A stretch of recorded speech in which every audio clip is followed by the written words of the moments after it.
अगर मैं कहूँ कि देश का सबसे क्रिटिकल इंफ्रास्ट्रक्चर किसी कंक्रीट के जंगल में नहीं बल्कि मणिपुर की एक झील में तैर रहा है, वाओ, या फिर केरल के किसी शांत दलदल में छिपा हुआ है। ये बहुत ही दिलचस्प तरीका इस विषय को देखने का। बिल्कुल। तो जो भी स्टूडेंट्स आज के इस लाइव सेशन में जुड़े हैं उन सभी का स्वागत है। आज की इस डीप डाइव में हम इसी इकोलॉजिकल इंफ्रास्ट्रक्चर को डिकोड करने वाले हैं, यानी बात हो रही है भारत के रामसर स्थलों की। जी, और 2026 तक के ताज़ा अपडेट के हिसाब से अब हमारे पास 98 रामसर साइट्स का एक बहुत विशाल डेटाबेस हो चुका है। हाँ, 98 साइट्स। और आज का हमारा जो मिशन है वो खास तौर पर उन स्टूडेंट्स के लिए है जो यूपीएससी, एसएससी या बैंक जैसे एग्जाम्स की तैयारी कर रहे हैं। हम स्क्रीन पर देख रहे हैं इन 98 नामों की सूखी नदी को सिर्फ रटेंगे नहीं, हम विजुअलाइजेशन और कुछ शानदार मेंटल ट्रिक्स के जरिए इसे हमेशा के लिए अपने दिमाग में लॉक करेंगे। एक तरह से आज की ये क्लास एक खजाने की खोज या ट्रेजर हंट होने वाली है। ये अप्रोच बहुत ज़रूरी है क्योंकि जब हम रामसर साइट कहते हैं ना, तो अक्सर स्टूडेंट्स को लगता है कि ये बस किसी तालाब को दिया गया एक फैंसी सा सरकारी टैग है। हाँ, ज्यादातर लोगों को यही लगता है। लेकिन ऐसा बिल्कुल नहीं है। अगर हम आज की अपनी पहली स्लाइड को ध्यान से देखें, जिसमें ये 98 साइट्स की लिस्ट है, तो ये असल में भारत की इकोसिस्टम का एक जीता जागता नक्शा है। ये सिर्फ ये जानने के बारे में नहीं है कि क्या है, बल्कि हमें ये समझना होगा कि कोई साइट कहाँ है और सबसे बड़ी बात, वो वहीं क्यों है। राइट। और अगर हिस्टोरिकल बैकग्राउंड की बात करें तो रामसर संधि वैश्विक स्तर पर 1975 में लागू हुई थी। जी, 21 दिसंबर 1975 को, लेकिन भारत ने इस पर थोड़ा समय लेकर 1 फरवरी 1982 को हस्ताक्षर किए थे। बिल्कुल। और 1982 से लेकर अब तक का सफर काफी इंटरेस्टिंग रहा है। लेकिन जब मैं 2026 के नए आंकड़े वाली स्लाइड देख रही थी तो एक चीज ने मुझे पूरी तरह से चौंका दिया। क्या था वो? 2014 में भारत में केवल 26 रामसर साइट्स थी। जी, सिर्फ 26। और अब 2026 में ये संख्या 98 हो चुकी है। मतलब सीधे सीधे 276% की छलांग। अब यहाँ मेरे दिमाग में एक बहुत ही प्रैक्टिकल सवाल आता है। पूछिए। क्या हमने अचानक से देश में दर्जनों नई झीलें खोद दी हैं, या फिर ये सिर्फ कागजों पर नंबर बढ़ाने का कोई पॉलिटिकल रीब्रांडिंग का खेल है, जहां पहले से मौजूद किसी भी दलदल को रामसर का बोर्ड लगा दिया गया हो? देखिए, ये संशय होना बहुत स्वाभाविक है, लेकिन मैं यहाँ स्पष्ट कर दूं कि रामसर का टैग पाना इतना आसान नहीं होता है। अच्छा। जी, ये कोई राजनीतिक फैसला नहीं है। इसके पीछे बहुत ही सख्त अंतर्राष्ट्रीय वैज्ञानिक मानदंड होते हैं। ये जो 276% की वृद्धि हम देख रहे हैं, ये कागजों का खेल नहीं है, बल्कि ये हमारे संरक्षण मॉडल की एक बहुत बड़ी सफलता है। मतलब ये वाकई में ग्राउंड लेवल पर काम हुआ है। बिल्कुल। और इन वेटलैंड्स को विज्ञान की भाषा में ना किडनीज ऑफ नेचर यानी प्रकृति का गुर्दा कहा जाता है। वेट, प्रकृति का गुर्दा मतलब ये पानी को फिल्टर करते हैं? लेकिन ये प्रोसेस काम कैसे करता है? यहाँ कोई मशीनें तो लगी नहीं है। मशीनों से भी कहीं ज्यादा जटिल तंत्र यहाँ काम करता है। असल में इन वेटलैंड्स में खास तरह के पौधे होते हैं जिन्हें मैक्रोफाइट्स कहते हैं। Okay, macrophytes. जो स्टूडेंट्स नोट्स बना रहे हैं वो ये टर्म लिख लें। हाँ, तो जब प्रदूषित पानी या बाढ़ का पानी इन दलदलों से गुजरता है तो इन पौधों की जो गहरी जड़ें होती हैं वो पानी के बहाव को धीमा कर देती हैं। अच्छा, तो स्पीड कम हो जाती है पानी की? जी, और इससे पानी में घुली हुई मिट्टी और जो भारी धातुएं या हेवी मेटल्स होते हैं वो नीचे बैठ जाते हैं। इसके बाद वहां मौजूद बैक्टीरिया उन जहरीले रसायनों को तोड़कर साफ कर देते हैं। वाओ, ये तो एक तरह से मुफ्त का वाटर प्यूरिफिकेशन प्लांट हो गया। बिल्कुल। और इसके अलावा इन्हें बायोलॉजिकल सुपरमार्केट भी कहा जाता है। बायोलॉजिकल सुपरमार्केट, इसका मतलब यहाँ जैव विविधता की शॉपिंग चल रही है, कोई भी आके कुछ भी खा सकता है। एक तरह से आप ऐसा ही कह सकती हैं। यहाँ पानी आमतौर पर उथला होता है जिससे सूरज की रोशनी सीधे तल तक पहुंचती है। अच्छा, तो फोटोसिंथेसिस ज्यादा होता होगा। एकदम सही। इस रोशनी की वजह से शैवाल और जलीय पौधों की भारी पैदावार होती है। फिर उन्हें खाने के लिए कीड़े मकोड़े आते हैं, उन्हें खाने के लिए मछलियां और मेंढक आते हैं। और फिर उन मछलियों का शिकार करने के लिए साइबेरिया या यूरोप से उड़कर वो प्रवासी पक्षी आते हैं जिनके बारे में हम अक्सर सुनते हैं। जी, तो ये एक बहुत ही सघन फूड वेब या खाद्य जाल बन जाता है। इसीलिए इन्हें सुपरमार्केट कहा जाता है, जहां हर जीव के लिए कुछ ना कुछ मौजूद है। ये तो सच में प्रकृति का अपना एक अलग ही अर्थशास्त्र है। और इसी अर्थशास्त्र को बचाने के लिए भारत अब दुनिया में तीसरे नंबर पर पहुंच गया है। मैंने देखा कि यूके 176 साइट्स के साथ पहले और मेक्सिको दूसरे स्थान पर है। हाँ, ग्लोबल रैंकिंग में हम काफी ऊपर आ गए हैं। और दक्षिण एशिया में तो हम निर्विवाद रूप से नंबर 1 पर हैं। और ये आंकड़ा लगातार बढ़ ही रहा है। 2026 के वर्ल्ड वेटलैंड्स डे पर ही हमने 2 नए स्थल जोड़े हैं। जी, जो स्टूडेंट्स करंट अफेयर्स पढ़ रहे हैं उनके लिए बहुत ज़रूरी पॉइंट है। बिल्कुल। पहला है पटना पक्षी अभयारण्य, जो उत्तर प्रदेश के एटा जिले में है। ये जगह स्थानिक और प्रवासी पक्षियों का एक बहुत बड़ा ठिकाना है। और दूसरा कौन सा है? दूसरा है छारी ढांड, जो गुजरात के कच्छ के रन में स्थित है। ये जगह इसलिए खास है क्योंकि ये रेगिस्तानी लोमड़ी, भेड़िए और चिंकारा जैसे जीवों का निवास स्थान है। बल्कि वे रेगिस्तान के बीच भी जीवन का केंद्र हो सकते हैं। राइट। और शायद इसीलिए 2026 की जो थीम रखी गई है ना, वेटलैंड्स एंड ट्रेडिशनल नॉलेज, यानी आर्द्र भूमियां और पारंपरिक ज्ञान, वो बहुत सटीक बैठती है। जी, ये थीम भी एग्जाम्स में सीधे पूछी जा सकती है। बिल्कुल। ये थीम दिखाती है कि सदियों से हमारे स्थानीय समुदायों ने बिना किसी मॉडर्न टेक्नोलॉजी के अपने पारंपरिक ज्ञान से इन जल निकायों को कैसे जीवित रखा है। सही कहा आपने। विज्ञान तो अब इन चीज़ों को डिकोड कर रहा है, लेकिन हमारा पारंपरिक ज्ञान हमेशा से जानता था कि ये वेटलैंड्स बाढ़ और सूखे से बचने का सबसे बड़ा हथियार हैं। तो चलिए अब इस इकोलॉजिकल चर्चा को थोड़ा एग्जाम के चश्मे से देखते हैं। अपनी नेक्स्ट स्लाइड की तरफ बढ़ते हैं, क्योंकि जब आपके पास 98 साइट्स हों तो एग्जामिनर्स के पास आपको फंसाने के लिए अनगिनत कंफ्यूजन ट्रैप्स होते हैं। ये मेरा फेवरेट पार्ट है, क्योंकि यहीं पर स्टूडेंट्स सबसे ज़्यादा गलतियां करते हैं। हाँ, अगर हम बेसिक सुपरलेटिव्स की बात करें तो भारत का सबसे बड़ा रामसर स्थल पश्चिम बंगाल का सुंदरबन डेल्टा है। ये तो लगभग सबको पता ही होता है। जी, वो काफ़ी कॉमन है। और सबसे छोटा स्थल हिमाचल प्रदेश की रेणुका झील है। और पहली रामसर साइट्स चिल्का और केवला देव थीं, जिन्हें 1981 में शामिल किया गया था। यहाँ तक तो सब ठीक है, लेकिन असली खेल शुरू होता है जब सवाल वेम्बनाड और चिल्का के बीच आता है। हाँ, ये यूपीएससी और स्टेट पीसीएस का एकदम क्लासिक ट्रैप है। बिल्कुल। जब सवाल आता है कि भारत की सबसे बड़ी झील कौन सी है, तो लोग अक्सर कंफ्यूज हो जाते हैं। अगर मैं पूछूं कि वेम्बनाड और चिल्का में से सबसे बड़ा कौन है, तो इसका ज्योग्राफिकल लॉजिक क्या है? देखिए, इसका लॉजिक इनकी बनावट या संरचना में है। जो वेम्बनाड है केरल में, वो भारत की सबसे लंबी झील है, मतलब लॉन्गेस्ट। अच्छा, वेम्बनाड लॉन्गेस्ट है। हाँ, इसका आकार एक संकरी और बहुत लंबी पानी की पट्टी जैसा है। लेकिन जब सवाल भारत की सबसे बड़ी खारे पानी की झील या लार्जेस्ट लैगून का हो, तब उत्तर उड़ीसा की चिल्का झील होगा। क्योंकि उसका सतही क्षेत्रफल या सरफेस एरिया ज्यादा है। राइट। एकदम सही।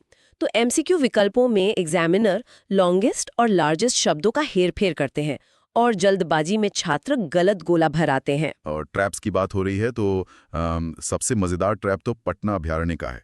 अभी थोड़ी देर पहले ही हमने इसका जिक्र किया था कि ये उत्तर प्रदेश के एटा जिले में है। जी, ये बहुत ही ट्रिकी सवाल बनता है। मुझे याद है, मैंने एक पीवाईक्यू देखा था जिसमें पूछा गया था कि पटना पक्षी अभयारण्य कहाँ स्थित है, और आप यकीन मानिए, पहला ही ऑप्शन था बिहार। और मैं गारंटी के साथ कह सकती हूँ कि परीक्षा के प्रेशर में 80% छात्रों ने पटना शब्द पढ़ते ही तुरंत बिहार पर टिक कर दिया होगा। बिल्कुल, एग्जाम के दबाव में हमारा दिमाग शॉर्टकट लेता है। ये एक तरह का ऑप्टिकल इल्यूजन है, जहाँ दिमाग जो देखना चाहता है वही देखता है। और एग्जामिनर इसी साइकोलॉजी का फायदा उठाते हैं। इसी तरह एक और बहुत बड़ा मिथक है स्टूडेंट्स के बीच कि सारी रामसर साइट्स प्राकृतिक झीलें या दलदली होते हैं। अच्छा, ऐसा नहीं है क्या? नहीं, ये एक बहुत बड़ी गलतफहमी है। हमारे पास कई मानव निर्मित या बैराज साइट्स भी हैं, जैसे पंजाब का हरी के बैराज, उत्तराखंड का आसन कंजर्वेशन रिजर्व और हिमाचल का पौंग डैम। मतलब ये इंसानों ने बनाए थे? जी, ये मूल रूप से इंसानों द्वारा बनाए गए थे, लेकिन समय के साथ प्रकृति ने इन्हें अपना लिया और यहाँ इतना बड़ा इकोसिस्टम बन गया कि इन्हें रामसर का दर्जा देना पड़ा। वाह, ये तो बहुत अमेजिंग है। और फिर हमारी लिस्ट में कुछ ऐसी साइट्स भी हैं जो सच में किसी साइंस फिक्शन फिल्म जैसी लगती हैं, जैसे महाराष्ट्र की लोनार झील। हाँ, लोनार का तो इतिहास ही अलग है। ये कोई आम झील नहीं है, बल्कि एक उल्कापिंड क्रेटर झील है। सोचिए, हजारों साल पहले अंतरिक्ष से एक विशाल उल्कापिंड हाइपर वेलोसिटी के साथ धरती से टकराया। एक जबरदस्त विस्फोट हुआ, एक विशाल गड्ढा बना और फिर हजारों सालों में उसमें पानी भर गया। आज वो एक रामसर साइट है। लोनार की कहानी सच में अद्भुत है। और सिर्फ लोनार ही क्यों, मणिपुर की लोकटक झील को देखिए। वो तो और भी खास है। बिल्कुल, ये पूरी दुनिया का एकमात्र तैरता हुआ नेशनल पार्क है, जिसे केबुल लामजाओ कहा जाता है। तैरता हुआ नेशनल पार्क मतलब क्या वहाँ जमीन पानी पर तैर रही है? ये कैसे काम करता है? वहाँ पानी की सतह पर फुमदी नामक वनस्पतियों और मिट्टी का एक बहुत मोटा गद्दानुमा आवरण तैरता रहता है। फुमदी, ये टर्म भी एग्जाम्स में आता है शायद। जी, फुमदी। और ये इतना मजबूत होता है कि इस पर घर बनाए जा सकते हैं। और यहाँ के जो दुर्लभ संगाई हिरण हैं, वो इन तैरती हुई फुमदियों पर उछल कूद करते हैं। अरे वाह! ये ऐसा इकोसिस्टम है जो दुनिया में और कहीं नहीं पाया जाता। ये तो वाकई अविश्वसनीय है। अब इन अनोखी जगहों से बाहर निकलकर जरा भारत के नक्शे को समग्र रूप से देखते हैं अपनी अगली ग्रिड में। जी बिल्कुल। जब हम इन 98 साइट्स का डिस्ट्रीब्यूशन देखते हैं तो एक बहुत ही स्पष्ट क्षेत्रीय दबदबा या स्टेट डोमिनेंस दिखाई देता है। सबसे ज्यादा 20 साइट्स के साथ तमिलनाडु नंबर 1 पर है, रैंक 1 पर। उसके बाद 11 साइट्स के साथ उत्तर प्रदेश दूसरे नंबर पर है, और फिर उड़ीसा, बिहार और पंजाब 6-6 साइट्स के साथ आते हैं। लेकिन अगर हम पहाड़ी और पूर्वोत्तर राज्यों को देखें, जैसे उत्तराखंड, सिक्किम, मिजोरम या त्रिपुरा, तो वहां आमतौर पर केवल एक साइट ही है। हाँ, वहाँ संख्या बहुत कम है। तो तमिलनाडु और केरल जैसे दक्षिण भारतीय राज्यों में इतनी भारी तादाद में रामसर साइट्स होने का क्या कारण है? क्या ये सिर्फ वहां की सरकारों की सक्रियता है? देखिए, सरकारों की भूमिका तो होती ही है, लेकिन इसका जो मुख्य कारण है वो विशुद्ध रूप से भौगोलिक है। दक्षिण भारत की तटरेखा बहुत लंबी है। हाँ, कोस्ट लाइन काफी बड़ी है हमारी। और तटीय आर्द्र भूमियों जैसे मैंग्रोव, लगोन, एस्चुरी और बैकवाटर्स में जैव विविधता का सबसे अधिक संकेंद्रण होता है। जहां समुद्र का खारा पानी और नदियों का मीठा पानी मिलता है ना, वो जगह जीवन के पनपने के लिए दुनिया में सबसे अनुकूल होती है। अच्छा, और पहाड़ों पर ऐसा नहीं हो पाता? जी, पहाड़ी राज्यों की भौगोलिक संरचना ढलान वाली होती है। वहां पानी रुककर बड़े दलदल या उथली झीलें नहीं बना पाता, इसलिए वहां प्राकृतिक वेटलैंड्स की संख्या कम है। ये लॉजिक बहुत ही शानदार है। और इसी लॉजिक से एक बहुत ही जबरदस्त सुपर एलिमिनेशन ट्रिक सामने आती है। हाँ, जो एमसीक्यू सॉल्व करने में बहुत काम आती है। जिसे हम क्लास में स्मार्ट तुक्का तकनीक भी कह सकते हैं। तो जो भी स्टूडेंट्स देख रहे हैं, ध्यान दें। मान लीजिए आप परीक्षा हॉल में बैठे हैं, आपके सामने एक अजीब सा नाम आ गया जिसके बारे में आपने कभी नहीं सुना। ऐसा अक्सर होता है। 98 नाम याद रखना आसान नहीं है। बिल्कुल, लेकिन अगर उस नाम के अंत में कुलम, थंगल, गुडी या अम लगा हो, जैसे कुंथनकुलम, वेदांथंगल, चित्रांगुडी, और आपको उत्तर बिल्कुल न पता हो, तो तमिलनाडु सबसे सुरक्षित विकल्प है। 90% मामलों में आपका उत्तर सही होगा। और ये कोई हवा में तीर मारना नहीं है। बहुविकल्पीय प्रश्नों में सही उत्तर तक पहुंचने के लिए एलिमिनेशन सबसे बड़ी कला है। शब्दों की भाषाई बनावट से भूगोल का अंदाजा लगाना एक स्मार्ट कैंडिडेट की निशानी है। बिल्कुल सही कहा आपने। आपको 98 के 98 नाम रटने की जरूरत नहीं है, बस पैटर्न पकड़ना है। और जहां पैटर्न काम नहीं आता, वहां हमारी वो मास्टर ग्रिड काम आती है। एकदम सही, क्योंकि सीधे तौर पर डेटा रटना तो बहुत उबाऊ है, लेकिन जब हम मनोवैज्ञानिक रणनीतियों या मेंटल एंकर्स का इस्तेमाल करते हैं तो दिमाग में एक पूरी फिल्म चलने लगती है। चलिए अगली स्लाइड में कुछ सबसे बेहतरीन विजुअल ट्रिक्स को डिकोड करते हैं। ठीक है, असम से शुरू करते हैं। असम की साइट है दीपोर बील। इसे कैसे याद रखा जाए? ये बहुत आसान है। असम से शब्द निकालिए आसमान, और आसमान में क्या जल रहा है? एक दीप जल रहा है, तो आसमान में दीप का मतलब हुआ असम में दीपोर बील। वाह, दिमाग तुरंत इस तस्वीर को पकड़ लेता है। हाँ, इसी तरह उत्तराखंड को देखते हैं। उत्तराखंड पहाड़ों का राज्य है, और किसी ऊंचे पहाड़ से उतरना बहुत आसान होता है चढ़ने के मुकाबले, तो उतरना से उत्तराखंड और आसान से आसन बैराज। क्या बात है। और आंध्र प्रदेश की बात करें तो अंधेरा होने पर सब कुछ काला दिखता है। राइट, अंधेरा यानी आंध्र प्रदेश और काला यानी कोलेरू झील। अब आप कोलेरू को कभी किसी और राज्य से नहीं जोड़ेंगे, लेकिन मेरी सबसे पसंदीदा ट्रिक केरल वाली है। ये मुझे हमेशा हंसा देती है। वो करेले वाली ट्रिक ना? हाँ, जब कोई इंसान बहुत कड़वा करेला खाता है तो वो नापसंदगी में अपनी मुंडी हिलाता है।